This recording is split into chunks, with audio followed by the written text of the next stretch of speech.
Hello, welcome back to this super epic video. So this is not a reading vlog. Sorry if you thought it was. I am not quite done the second book of this reading journey. I set out to read, I didn't say this, but I've set out to read 24 books this year. That would equate to a month. Yeah. We're on the third month, and I have not finished the second book yet. Believe me, I've been reading it on and off for 2 months. I finished the first book within 3 days, 4 days of reading because it was super short. This book is like 4 or 5 times the length, and oh my goodness, there are some sections that were just so disinteresting that even the book acknowledges them as being disinteresting and irrelevant. The book being The Pale King. Well, I don't know why I'm speaking about this book, but I'm going to tell you this right now. The section was so, seemingly pointless and meandering that it was kind of just reiterating similar points over and over again for 80,000 words, that the section, not 80,000, maybe closer to 50, I don't remember, that the section or the character is referred to as irrelevant. His name is Chris Fogel, and for the rest of the book, he's referred to as irrelevant Chris Fogel. And yet he still took up 100 pages of my time, which is why I just stopped reading the book. Okay. Anyway, the book is getting much better. Oh my goodness, I only have 114 pages left. So that's probably going to be 3 to 4 more days. Okay. Enough of that. This is writing. This is writing time. Okay, so I'm currently writing a book. Okay? Writing a book. And the working title is Let Them Simmer. This is, of course, a reference to the famous non-quote, Let Them Eat Cake, which, as everybody knows, was falsely attributed to Marie Antoinette, but was actually published in a book long before she ever would have said it, because in reality, at the time she was 9, and she was not the Queen of France. She wouldn't be the Queen of France for another, by marriage, another 6 years, and then, in reality, another 9. So, yeah. Anyway, but it's a reference to them. In my book, though, this takes place when she is very much of a ruling age. She's in her 30s in this book, though we never see her. We hear of her by name, but we never interact with her in any way. So you might be thinking, Sam, what is this book about? What is this book about? Why are you making a video about it?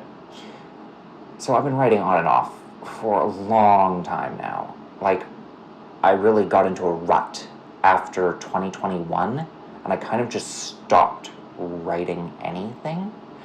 Now, I say that, in reality, I wrote a collective, maybe, I actually probably wrote a total of 80,000 to 100 more words, but that was across 4 different projects, so none of them are finished yet. But this one I'm feeling really confident about, okay? Because this book, which working title, Let Them Simmer, is the first book that I've ever actually outlined, but not in a way that would be considered normal outlining.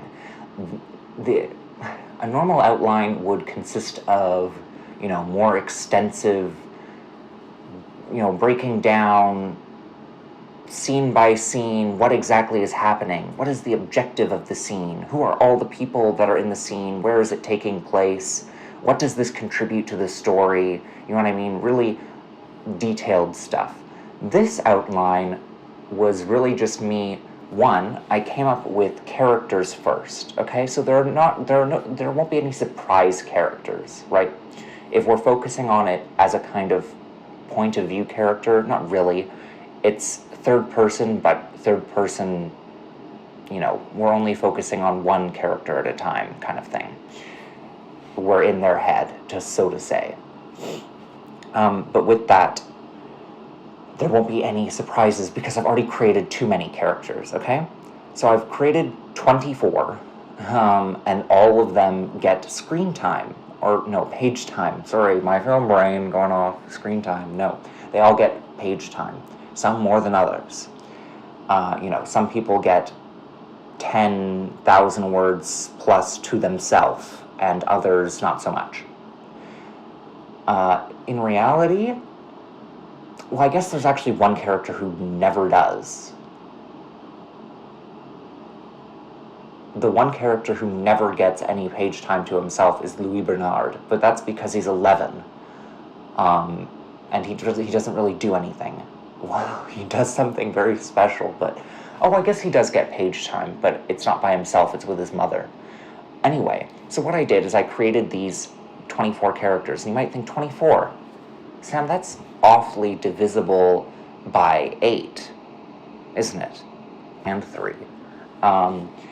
You would be right. Those numbers are all within the same realm. Anyway, I basically created not three storylines, there are 3 classes, okay? Let's first break down when this book takes place and where. Obviously, you can tell from the Marie Antoinette references that this takes place in France, okay? But it takes place in France, of course, during her reign. Specifically, December 1788 until the end of April 1789, okay? This is a 5-month span. December 1st to April whatever. Not specifically, I only name the months, never the days, but you get it. So specifically with that, what is going on? Right. So you might be thinking, Sam, why would it just end randomly in April 1789? It's because the kind of inciting incident, or the first major historical event that marks the beginning of the French Revolution happened like May 5th, 1789. So this book ends within a week of the first major event of the French Revolution, basically, which is why the book is called Let Them Simmer, because it's kind of saying, they can be angry, but don't boil over, and that's exactly what happens just short of the book's end. Or just short as in, it's the book ends prematurely almost, which I love.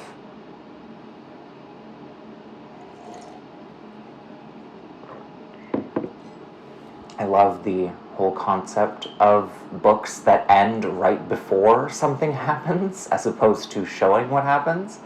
Don't ask me why, but I really do love when they do that. And a famous example of this, for this channel, of course, is Infinite Jest, ending with, a whole kind of 5,000 to 10,000 words alluding to an event that is going to take place, and then the book just ends. The book doesn't just end there. It actually takes you to a completely different point in time, and then the book ends.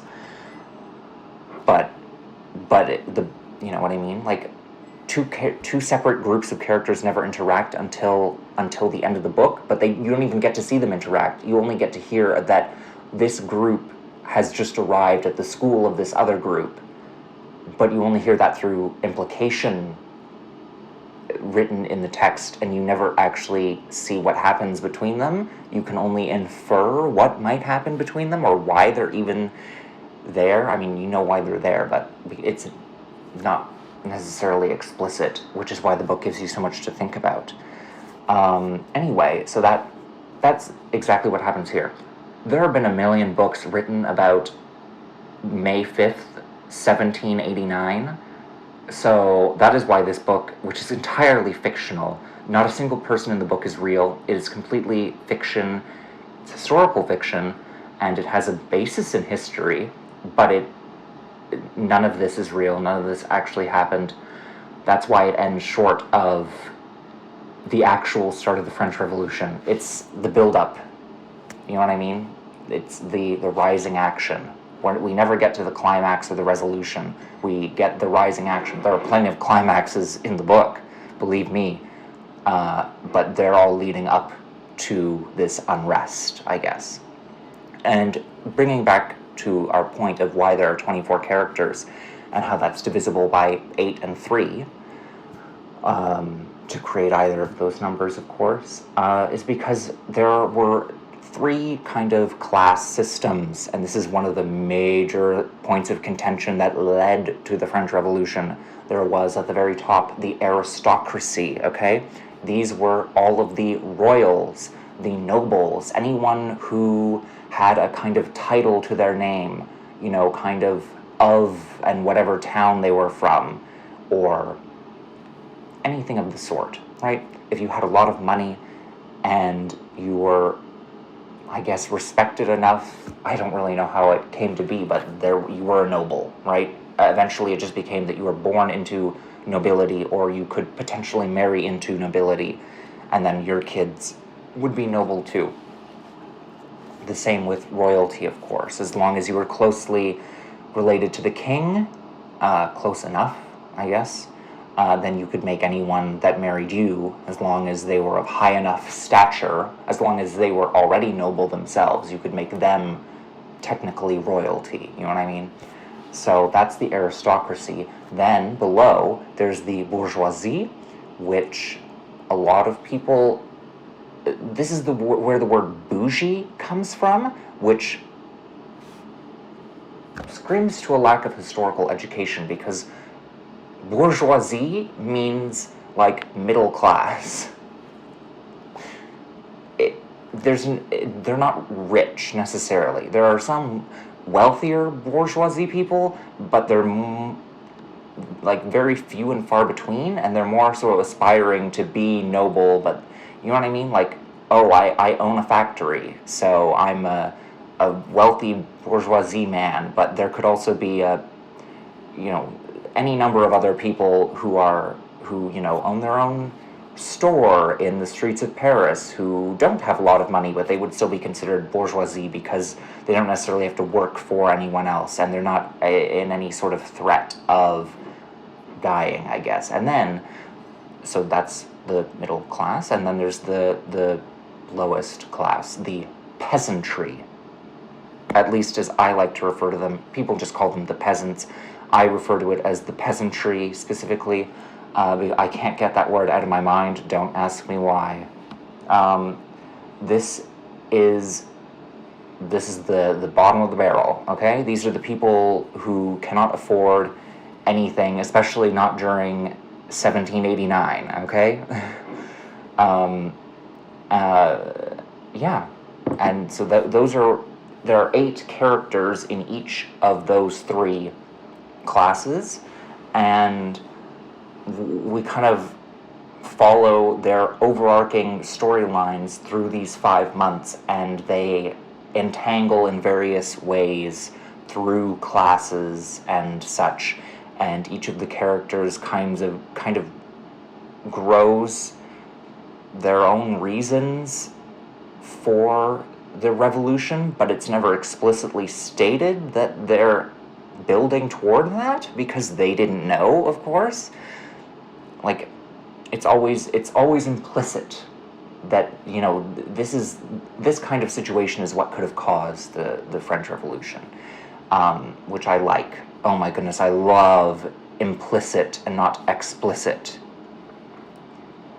I am the kind of person who really does not like the quote that you shouldn't be subtle and you should aspire for being super direct in all of your messaging, because to me, I like when I have to work for something. She worked for what she got. Get off your ass and work. No one wants to work these days.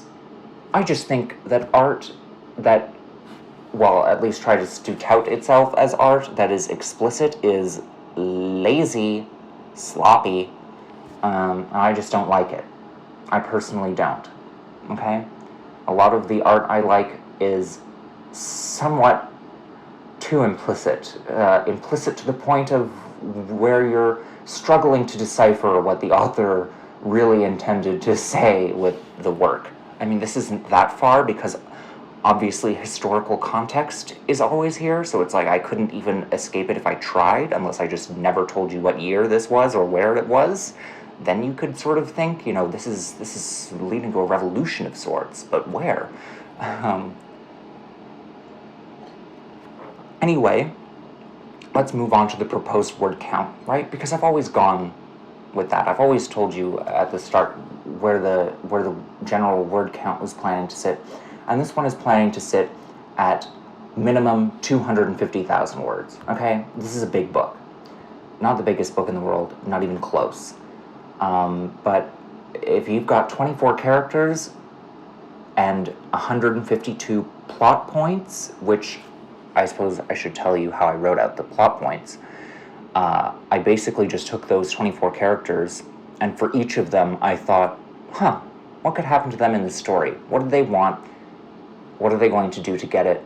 And, how is that any kind of arc? Where is our tension or conflict? And then I just wrote out literal bullet points. Like, I don't think a single one was longer than 1 or 2 sentences. And that would be the entire, just scene. The very first scene is, I just called it "The Tax Collectors Come."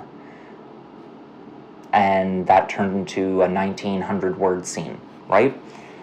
So that's how I outlined this book, which is how I have this estimate of 250,000 words, because I've calculated everything, and everything has been broken down into chapters. There are going to be 50 chapters, each of them containing 3 to 4 scenes, and each chapter being approximately 5,000 words, at least in first draft. Because 50 times 5,000 would add up to 250,000, of course.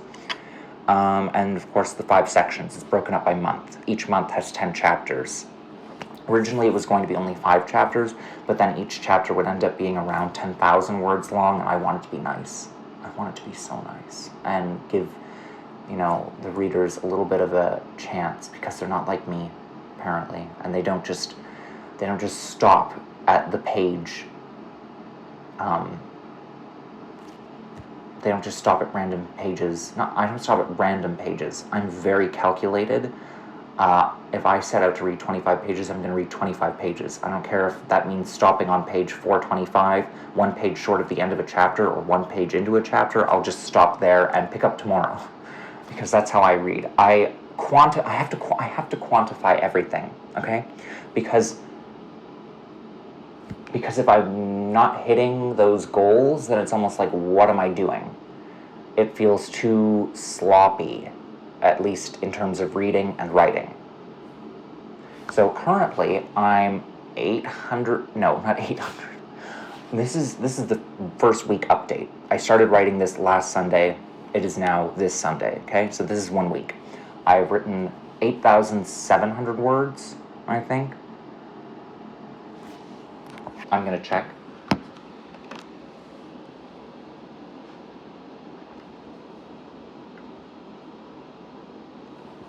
No. I've written 8,309. I am 3.32% of the way done the book. And my pace to, actually complete this in the time that I've set for myself is around 800 words per day. But every time I write 250 words over what I'm supposed to, it drops that required word count by 1, and I'm ahead of where I'm supposed to be. I'm always ahead, like at least 2 days ahead of the current, where I need to be, because I've given myself until like the start of January to write this first draft, and I think that's very reasonable. Realistically, I could probably do it faster than that. And this book is really easy to write because every single scene has already been set out for me, and it's already in the full file structure by part, by chapter, by scene, with the scene title of what I wrote in my bullet points being right at the top. Meaning the moment I finish one scene, boom, I'm sliding down, clicking on the new one and moving to that scene, and I begin to type it. It's that easy. And it really helps with feeling stagnant, you know what I mean? It prevents that because I'm never writing about the same character 2 scenes in a row, for the most part. I think there's like 1 or 2 instances of that, but it's mostly because those scenes are like extended scenes. Like, you know, a big event that might meander a little. Anyway, so that's why it's so easy to kind of keep on track and write this book. And I've been writing every single day. This is 8 days in a row. I mean, that's not very impressive. I've written far more than 8 days in a row before. But yeah, I don't know. I'm feeling really good about this. I'm just feeling really good. I think the story is very fresh. I mean, it's not fresh in that nothing like this has ever been written before. Stuff like this has been written before, but never from this kind of ensemble perspective, I don't think, which is why I'm excited to write it. And, you know, I actually found this document online, which was literally called, like, the economic and political state of 18th century France or something along those lines. And I was like, I told somebody, you know, I could literally title the book that, because that's all this book is about. But that document is going to be so helpful, and I'm going to be reading through that because it is going to give me so much insight into, you know, exactly what was going on, what was common, what was not common. And it will also be able to tell me just how much I'll be able to get away with making up, because one of the key points I've read in it is that without kind of conclusive records of anything, it's impossible to say, you know, what did or didn't happen, or what was or wasn't common. So I have a little bit of leeway there with some things, thank goodness. I'm trying to be historically accurate, but not so much that I'm kind of hindering my creativity, you know what I mean? This book isn't necessarily for a historian to read and say, this is perfectly accurate, because it's entirely fiction, and it's not about a specific event in history either. It's the lead up to the French Revolution, not the French Revolution, right?